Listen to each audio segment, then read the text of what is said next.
Alô, alô, galera, segundo ano, tudo bom? E aí, como é que vocês estão? Belezinha?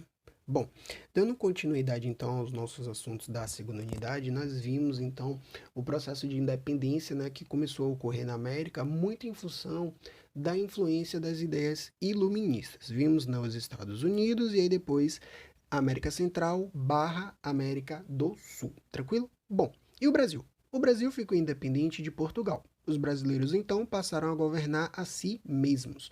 Bom, os brasileiros. Será mesmo que todos os brasileiros puderam participar da construção do novo Estado Nacional? Bom, temos que ter cuidado com a expressão Brasil ficou independente em 1822, porque a independência do Brasil não foi causada apenas pelo que aconteceu naquele dia, especificamente 7 de setembro, mas pelo o que vinha mudando nas estruturas da sociedade brasileira colonial. Ou seja, vamos lá. O início do processo de independência do Brasil, ele foi influenciado por algo que acontecia fora do Brasil, as chamadas Guerras Napoleônicas. Em 1806, não precisa gravar datas, só para vocês se situarem, o imperador francês Napoleão Bonaparte ele anunciou o bloqueio continental à Inglaterra, ou seja, o país europeu que comercializasse com a Inglaterra ele poderia ser invadido pelos exércitos franceses. Diante desse ultimato, o governo de Portugal estava numa enrascada. Por quê? Se ele atendesse às ordens de Bonaparte, corria o risco de perder o Brasil para os ingleses, ficando com os ingleses. Por outro lado, ele sofreria a vingança francesa. Era aquele ditado: se correr o bicho pega, se ficar o bicho come. Dom João, que até então era príncipe regente, ele bem que tentou manobrar para os dois lados, fazendo promessas ora para um, ora para outro.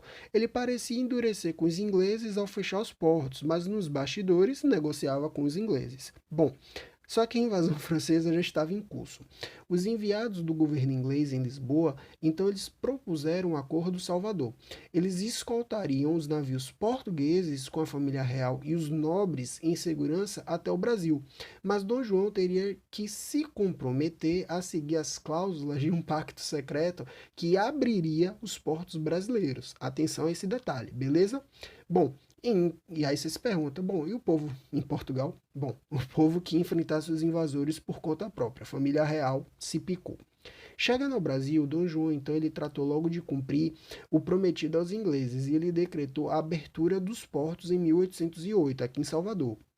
Isso é muito importante, pelo seguinte, pois praticamente significava o fim do pacto colonial. Ou seja, o Brasil ele só se separou politicamente de Portugal em 1822, beleza?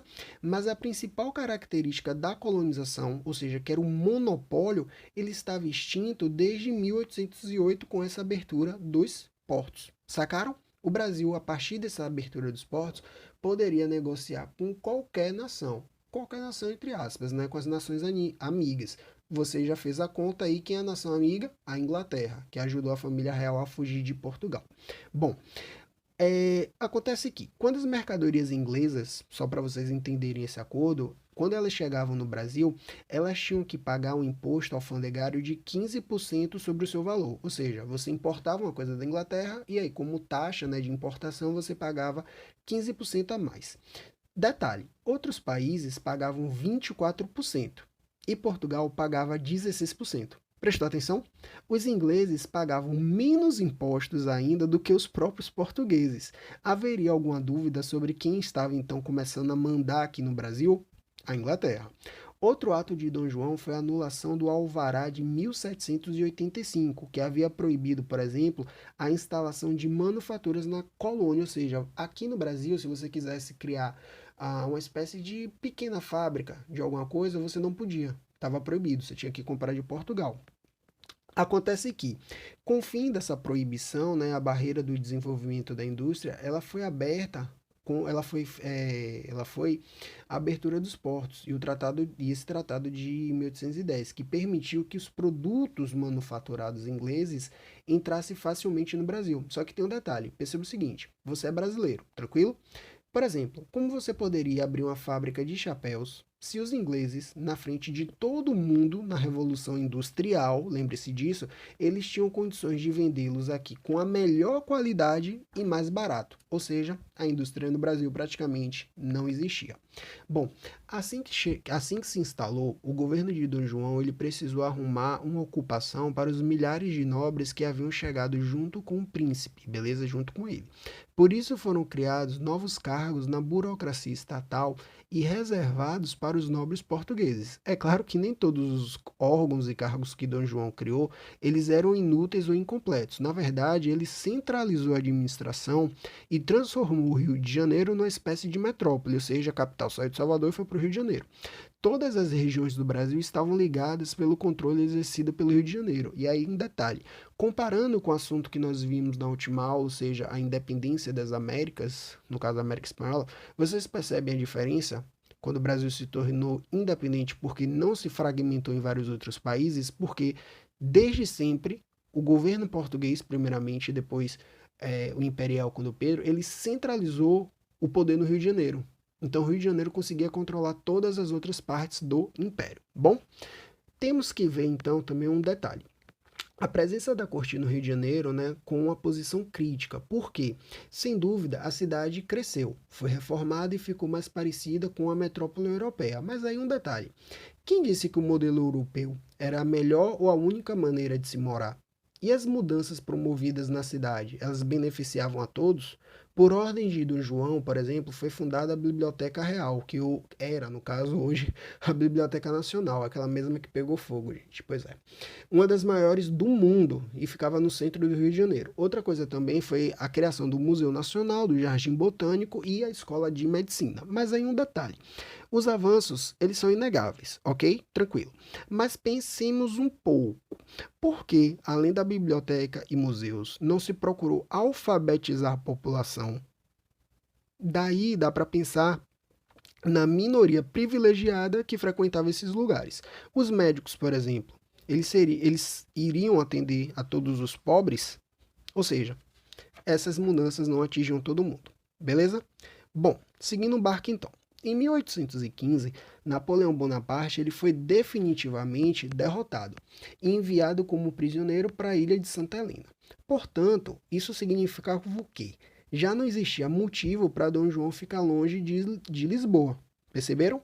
Entretanto, o príncipe regente ele pareceu bem adaptado à nova terra e adiou seu retorno. Ele decretou que o Brasil, detalhe importante, o Brasil passava a ser Reino Unido a Portugal e Algarves. O que isso significa? Em outras palavras, no papel pelo menos, o Brasil deixava de ser colônia e passava a ser um reino tão significativo quanto Portugal. Mas aí tem um detalhe, as coisas começaram a mudar em Portugal. Em 1820, não precisa gravar a data, de novo, a população portuguesa, liderada pela burguesia, se revoltou e exigiu que as tropas inglesas, que estavam lá em Portugal, saíssem do país. Era a chamada Revolução Liberal do Porto, ou seja, estava sendo derrubado o absolutismo. Isso significa o quê? O rei ele poderia continuar sendo o mesmo, Dom João VI, mas agora ele teria que obedecer à Constituição elaborada pelas cortes, pelo parlamento, e quem controlava o parlamento era a burguesia. Percebeu? O que já existia na Inglaterra, aquele parlamentarismo inglês, passou agora a existir também em Portugal. Bom, a notícia chegou ao Brasil, e aí um detalhe curioso, ela recebeu o apoio de grupos contrários. Por exemplo, militares se revoltaram em Belém, em Salvador, formando governos provisórios, ou seja, essas juntas governativas, que manifestavam que só obedeceriam às cortes lá de Lisboa. Isso significa também que alguns brasileiros, a elite política brasileira, no caso, se empolgou e aí passou a defender direitos, ou seja, queriam ir para as cortes lá em Lisboa para poder participar dessa questão. Só que aí tem um detalhe específico. Essa revolta que ocorreu lá em Lisboa, essa revolta liberal do Porto, ela era liberal para os portugueses e conservadora em relação ao Brasil. Por quê? Significava o seguinte, liberal porque ela buscava o fim do absolutismo português, ou seja, Dom João teria que passar a obedecer uma constituição. Porém, ela era conservadora porque ela tentou recolonizar o Brasil. Mas aí tá um detalhe, os brasileiros já tinham provado o gostinho da liberdade e não iam aceitar perdê-la. Em outras palavras, galera, isso significa o quê? A Revolução Liberal do Porto, ela submetia Dom João, né, a monarquia portuguesa, a uma constituição. Porém, por outro lado, ela queria recolonizar o Brasil, ou seja, lembra que o Dom João tornou o Brasil Reino Unido a Portugal? Pois é, os portugueses queriam lá em Lisboa recolonizar, queriam tornar o Brasil colônia de novo. E aí entramos em um detalhe. Na época não existiam partidos políticos como hoje. Os partidos eram mais grupo de pessoas com interesses e ideias mais ou menos parecidos. E aí temos três. O Partido Português, ele não tinha só portugueses de nascimento, detalhe. Ele tinha o apoio de comerciantes interessados no retorno do Pacto Colonial, e alguns desses comerciantes eram nascidos no Brasil. Já o Partido Brasileiro, ele tinha brasileiro e portugueses, e estavam ali também os homens mais ricos da colônia. Eles queriam o fim das restrições coloniais, mas democracia não constava, né, no seu dicionário. Seu líder era então José Bonifácio de Andrada e Silva, um dos líderes da independência do Brasil. Bom, o terceiro partido, né, os chamados radicais, eles eram um pequeno grupo com influência nos setores médios urbanos, ou seja, pequenos comerciantes, advogados, padres, professores. Para esse grupo dos radicais, a independência do Brasil deveria ter algo parecido, por exemplo, com a Revolução Francesa. Ou seja, o que isso significa? Garantia de liberdades individuais, e aí, como você percebe, não se lutava apenas a favor ou contra a independência da colônia, sacou? Mas também pelo futuro político do novo país. Direitos para uns poucos ou direitos estendidos para muitos? Lembre-se, o Brasil ainda existia escravidão. Com a independência, todos se tornariam cidadãos ou a escravidão permaneceria? Bom, em 1821, Dom João VI ele foi embora definitivamente do Brasil, lógico, né? Sem antes pegar, né, os cofres, né, com todas as riquezas obtidas no país. E aí um detalhe, né, o povo correu em direção à rua exigindo, né, que o tesouro, ou seja, a riqueza ficasse aqui no Brasil. O filho de Dom João, ou seja, o príncipe regente Dom Pedro, ele permaneceu aqui na colônia no lugar do pai, permaneceu no Brasil, e ele mostrou logo de cara para que ele vinha, né? Ele montou no cavalo e junto com o exército ele dispersou a multidão que protestava, né, contra esse absurdo que foi levar as riquezas produzidas aqui no Brasil. Bom, Dom João percebeu o medo das elites brasileiras, ou seja, das pessoas que tinham dinheiro aqui no Brasil, diante da possibilidade de um movimento popular pela independência. Não esqueça, por exemplo, ali do ladinho, quase do ladinho, o Haiti, aquele movimento popular, beleza? Então, ele percebeu uma oportunidade para que Dom Pedro ele pudesse se aliar com essa elite colonial e assumisse o trono brasileiro. Bom, nos livros tradicionais, né, se construiu a imagem de Dom Pedro como o herói da independência, mas pense um pouco, não é meio esquisito que o primeiro governante do Brasil independente tenha sido logo Dom Pedro I, um português? Ok. Para se livrar da metrópole, seria preciso derrubar o governo colonial, ou seja, derrubar o governo português. Mas, com isso, haveria o risco de instabilidade, ou seja, do esvaziamento do poder e de agitação nas ruas. Como evitar isso? Como romper com Portugal sem derrubar o governo na colônia, evitando, por exemplo, o descontrole da multidão? Resposta: mantendo então o príncipe português, dando poder a Dom Pedro. Bom, em relação ao rompimento, o governo português ele deu ordens para que Dom Pedro retornasse a Lisboa. Dom Pedro se negou e aí ficou conhecido como o famoso Dia do Fico, 9 de janeiro de 1822, quando Dom Pedro disse que, se aquela frase clássica, né, se é para o bem geral e felicidade da nação, diga ao povo que fico. Bom, em fevereiro, Dom Pedro ele convocou o Conselho de Procuradores Gerais das províncias do Brasil, ou seja, dos estados, que na época se chamava província. A ideia era preparar a união de todas as províncias, ou seja, estados, para impedir a fragmentação política, percebeu? Manter a unidade territorial do Brasil. Dom Pedro ele estava claramente armando a independência, devagar e sem alarde, com um detalhezinho à toa, que era a total ausência de participação popular, ou seja, independência sem o povo.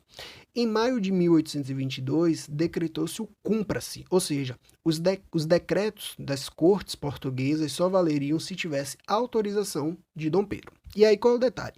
As cortes enviaram então um último ultimato, ou seja, disseram para Dom Pedro, volte imediatamente. Bom, foi o famoso 7 de setembro de 1822, onde Dom Pedro deu o famoso grito independência ou morte. Mas aí, galera, para fechar, um detalhe. O que havia mudado afinal? O Brasil ele conquistou politicamente sua independência, ok. Mas essa independência tinha sido uma mudança conservadora, percebe? O Brasil ele permanecia dominado pelos proprietários, né, das plantagens escravocratas e os grandes comerciantes. O preço pela independência do Brasil foi a manutenção, por exemplo, do regime de escravidão. Percebe um problema?